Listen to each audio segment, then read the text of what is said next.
Jina langu mimi ni MD Idrisa, majina ya kimjini mjini naitwa Anko Mashavu, ombaomba kishua. Hayo ndo majina yangu yanayotrend sana. Ushauri mpaka hapa kwetu watu wengine sana wanasikia Anko Mashavu, watoto wa Anko Mashavu.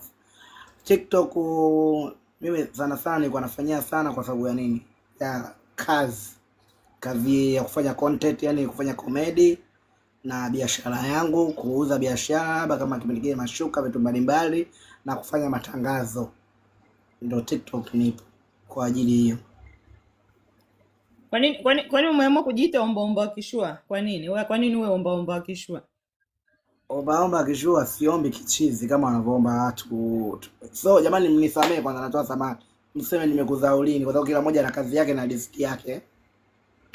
Uombaji wa kichizi tuseme, niseme kwa mimi ninavyoelewa, mtanisamee jamani.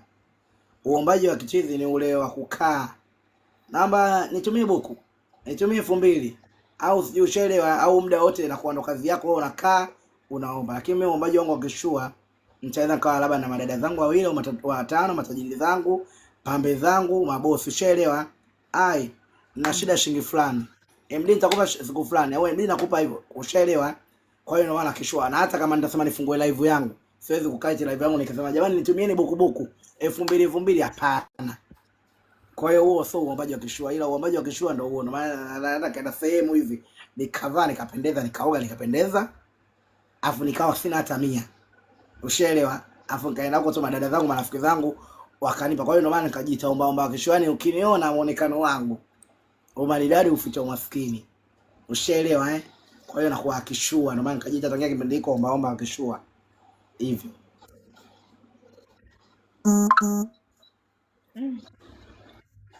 Subiri jamani, mbona nimeweka hivi? Ndo nini tena hivi uchawi?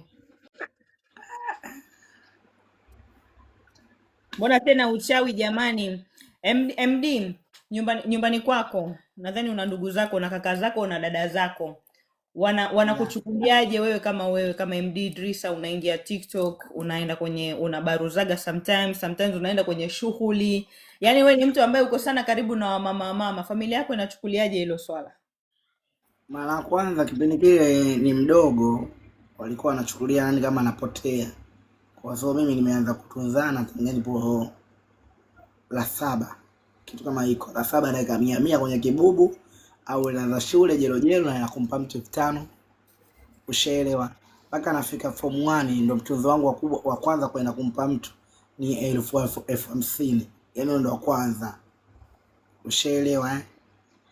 Kwa hiyo walikuwa wanaona kama kwa sababu kipindi kile nasoma shule au bado mdogo, kwa hiyo wanaona kama unapotea.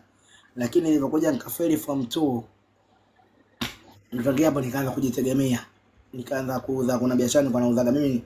Nilikuwa sioni aibu. Yaani kwenye hela ndio maana nikisema mimi omba mangishua jamani nimepambana. Mimi nilikuwa natengeneza vile vikokoto kama mnavijua vile. Vikokoto na karanga za mayai. Nilivyo hapo nimefeli form 2 shule nikakata. Kwa hiyo nilipofeli form 2 nilipokataa shule, nikamwambia baba naomba nipeke kushona. Kushona nikaenda nikashona mwaka huu. Kabla ya mwaka hujafika, ilipofika ule mwezi wa Ramadhani, ulivyoisha mwezi wa Ramadhani nikaacha kushona. Akakafirika baadaye baba yake akapotezea, ndo nikaanza kuuza karanga za mayai na vikokoto baada ya kuacha kushona. Ushaelewa eh? Ndio nikawa ndo nimejipanga. Kwa hiyo hela mimi nimeanza kuitafuta bado mdogo. Kwa hiyo walivyoona huyu ameshamaliza shule, ana mambo yake. Hivyo kwa anajichukulia vibaya makundi. Kwa sababu mangolo nilikuwa na makundi yasiyoeleweka. So unajua utoto eh? Ndio. Makundi ya ovyo ovyo, mara leo MD yupo huku, mara MD kana kucheza huku, mara MD kana kujichetua huku, MD leo kapigana, MD kapeka polisi, ushaelewa. Kwa hiyo ile maisha walikuwa hayapendi. Nikaja nilipoingia TikTok, yani ile kaiza ile nyingine nganga, nikaanza kupunguza mambo. Kuna mambo nilianza kupunguza. Makundi, mambo ya ovyo ovyo, yani makundi kucheza huko, ndo nyumbani saa asubuhi, kurudi usiku. Ushaelewa, niliyapunguza. Ya ndo hapo walipoona huyu kweli ashaanza kubadilika. Kwa sababu mimi mpaka kakaangu alinichuaga, nilianza kukaaga kwake miezi, alikuwa hataki kunije huko Vinguti. Hasa Vinguti ndio kuna kuharibu, lakini nilipoendaga huko mimi nishazoea kushika hela. Nishazoea mambo yangu ya haya. Nilikuwa na ndoto zangu mwenyewe. Hivyo yani kwa mimi napeleka kuheshimika, mimi ni mjeuri. Sina hela lakini ninasemaga kila siku mwenye hela niambie kitu. Kwa hiyo kuheshimika ndio ilikuwa inanifanya mpaka kuna nibezi bado mdogo, lakini natafuta hela. Nikatorokaga. huo mwezi wa pili. Hiyo miezi miwili nilivyokaa huko nikatoroka, nilivyotoka nilivyorudi tukanuniana. Tulivyonuniana tukakaa na kakangu kile, baadaye tuvae tukacheka alivyoona na akili, ndio nilivyoanza kukaa. Tangia nilipoanza kuwa TikTok nikaanza kukaa ndani. Mshelewa, nikawa yale mambo yao mimi tena nimepunguza. Nakaa ndani kuanzia asubuhi mpaka nini, nipo ndani, nipo live, nimefanya mambo yangu, nikawa tena nafanya yale mambo ya kiutu uzima ya akili. Kima na kwanza mimi nikipata hela mimi ni pombe tu. Nikipata hela sina cha maana. Nikipata hela makundi, jamani MD huko kapigana. MD leo kaenda huko zika na kucheza muziki, kakunda kwa anacheza sana cheza na jitua na tushelewa.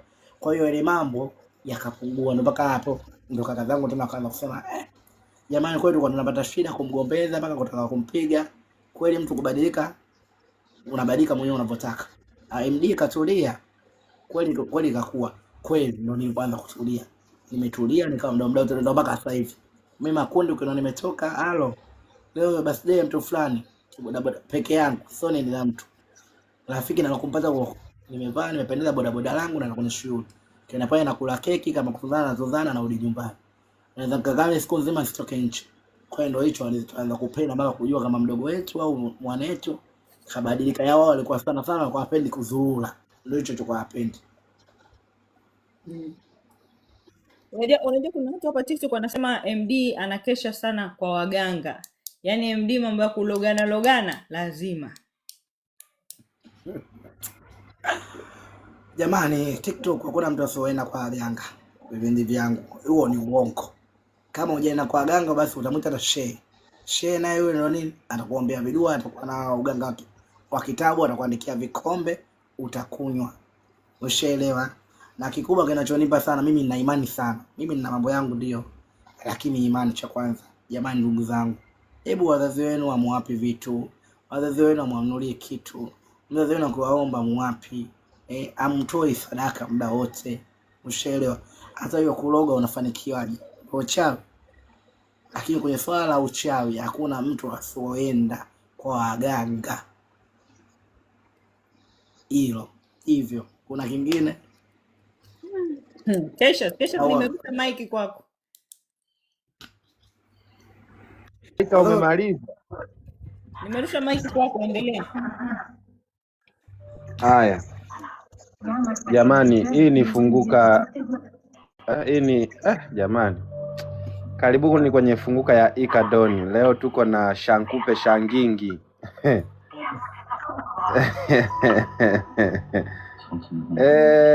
Nachoka mimi. Tayari umeshajitambulisha wewe ni mtu wa wapi? Tayari wamesha kufahamu watu kidogo historia yako. Lakini mimi nina maswali ambayo wananchi wengi au raia wengi wanatamani waulize. Na ninaomba maswali yangu yapokee, ujue tu anakuoji mtu wa kawaida, rafiki yako.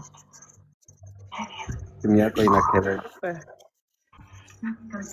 Okay. Zima hiyo television yako, si uzime hiyo television yako mara moja. Asante, nashukuru. Jamani, tena. Ngoja nikajifiche kwenye kona.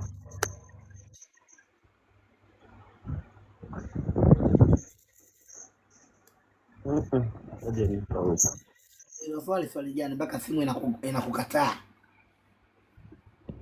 Tulia. Haya. Let's go.